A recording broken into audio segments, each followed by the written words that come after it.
Car வர சத்தம் கேக்குது. ஜெயிலர் வந்துட்டாருன்னு நினைக்கிறேன்.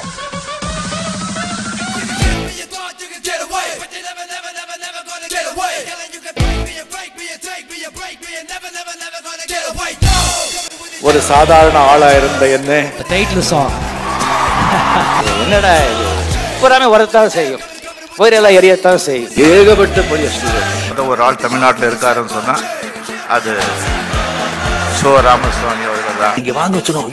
இல்ல இல்ல அப்படின்னு அவர் மறைஞ்சாலும் அவர் பேரும் புகழும் இன்னும் மறைவே இல்லை. காலத்தின் கையில் என்ன இருக்கோ எப்படி இருக்கோ தெரியாது. வயசாக ஆக எக்ஸ்ட்ரா உப்பு சாப்பிடக்கூடாது, எக்ஸ்ட்ரா சுகர் சாப்பிடக்கூடாது, எக்ஸ்ட்ரா நடக்கக்கூடாது, எக்ஸ்ட்ரா திங்க் பண்ணக்கூடாது. இந்த மாதிரி இந்த எக்ஸ்ட்ரா கரெக்டாக நம்ம யூஸ் பண்ணோன்னு வச்சுங்களேன், வாழ்க்கையில் ரொம்ப ரொம்ப ரொம்ப ரொம்ப சந்தோஷமாக நம்ம இருப்போம். அந்த பாபாஜி அந்த ஆள் எல்லா குருவோடைய ஆசீர்வாதம் உங்கள் மேலே இருக்கணும்.